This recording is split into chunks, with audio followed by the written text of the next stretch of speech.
on the book club, Extreme Punishment. And I try to put in like YouTube clips and photos and things wherever I can just to break it up and make it more interesting. Because a lot of the book, he's like describing trials and so much of it we've already seen, but I also want to make it interesting. So, um, without further ado, I will go on. But yes, I am Leslie, and this is all just my opinion. I'm not an attorney. I am just what would you call it? An independent researcher, book reviewer, whatever you want to call it. Extreme Punishment. So I do want to say I had really postponed reading this whole book for a long time because all I ever heard is that, oh yeah, he is on Wendy's side. And I just want to say, having now been about finished with it, I did listen to it on Audible a while back. That is just not the case. So I just want to say I do encourage y'all to read it. There's just some really good information in here. Okay. We are starting with chapter 18 today. I know y'all might hate me for this, but I remember when I started this case, I looked back at the 2019 testimony and I remember thinking, oh, she's pretty. Of course, I don't think that now.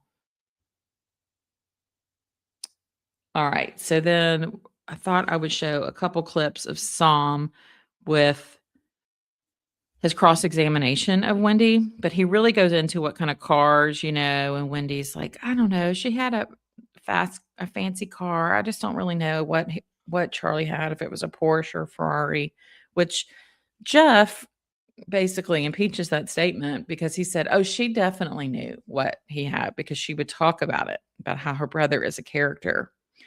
And then Zangeneh is definitely trying to point the finger at Luis during all of this. I represent Mr. Garcia, and I'm going to ask you some questions, okay? Okay. Charlie's your older brother or younger brother? I'm the youngest in the family, so both my brothers are my older brothers. And how many years older is Charlie than you? He's approximately 3 years older. Would you describe your relationship with your brother as a close relationship? I would. And the brother I'm referring to is Charlie. And just for the record, all the questions I have with regards to brothers is going to be focused just on your brother, Charlie, okay? Okay. Charlie graduated high school? He did. College? He did. Dental school? He did. So he has substantial educational background? Yes. Would you consider him to be book smart? He did very well in his classes. So that would potentially be a yes. What about street smart? Do you think he was kind of street smart? I think he's good with people. And would it be fair to say that he has a wide range of friends, different types of friends? He has a lot of friends. Would you say, well, are there certain friends that he goes out night clubbing with? I don't know. He doesn't talk to me about night clubbing. Okay. Well, when he has social events, do you ever go out with him socially? I haven't in a long time. I'm pretty busy with my kids, but I have once or twice gone out with him. And is it the same types of friends that he goes out to these social events with? He would usually go with his roommate, who's I don't think they're living together anymore, but they lived together for a while. Would you agree with me that your brother Charlie was I don't want to call him like a socialite, but he would frequent the nightclub scene? I honestly don't know that. So your single brother is a pretty handsome guy, right? I think he's handsome. Right. We've seen his pictures. Good looking guy. Never been married, right? No. And what kind of car does he have? For a while, what does he have? What is he driving right now? Well, he likes cars. He has a lot of cars, right? And these aren't like Hondas or Toyotas. They're Mercedeses and Ferraris, right? He drove an unmarked police car for a while. But that wasn't my question. My question was, did he ever have a Mercedes?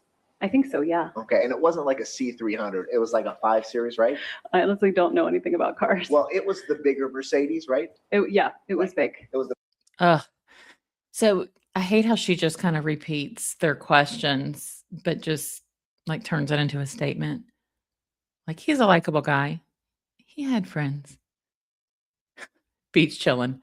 This cross was more like an awkward first date with a Charlie fanboy. Yeah. And I don't feel like Charlie ever watched this. Like, how would you not watch this first trial if you were him? Probably would have sent his anxiety into overdrive. Yeah, her answers were flippant, Marcia. Yeah, 850, right? Doe-eyed stare kills me every time.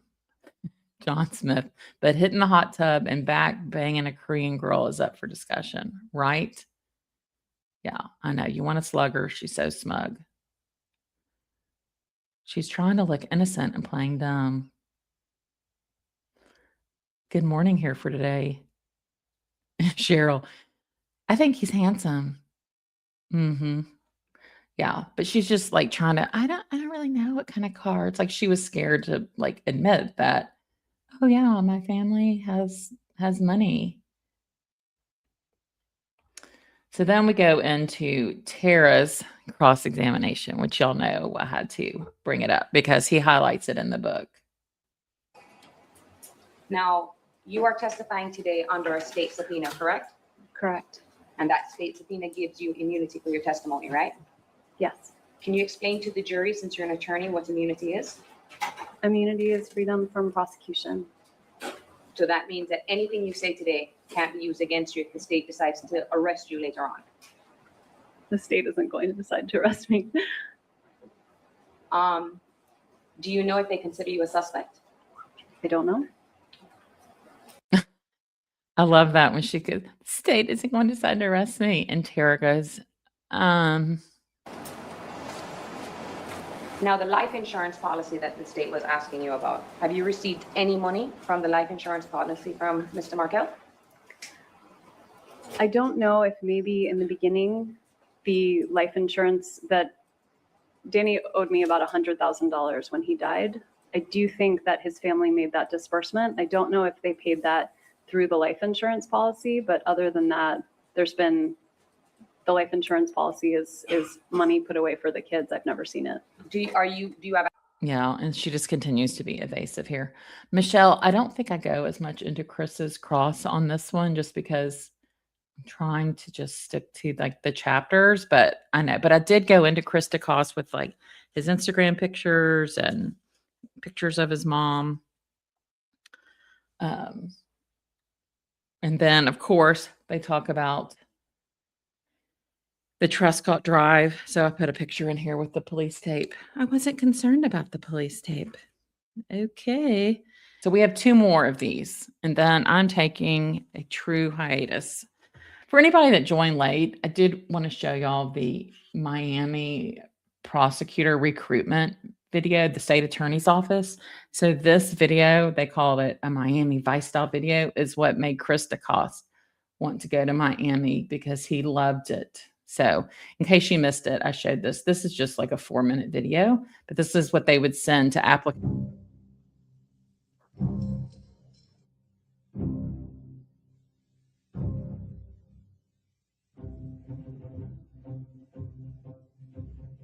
It happens every day. It's not a Hollywood set. It's not a TV miniseries. It happens right here in Miami-Dade County. Real-life dramas that unfold 365 days a year. And the cast aren't make-believe. They're real people. The 1,100-plus members of the State Attorney's Office, a team that works 24 hours a day to create a safer community for everyone. Over 300 lawyers and a support staff of over 800, including 58 paralegals, 52 witness counselors, and 23 investigators, handle everything from serial murder and rape cases to public corruption. From tracking down delinquent child support to white-collar and economic crimes. From child abuse to environmental crime. From domestic crime and narcotics to gangs and organized crime and felonies of all sorts.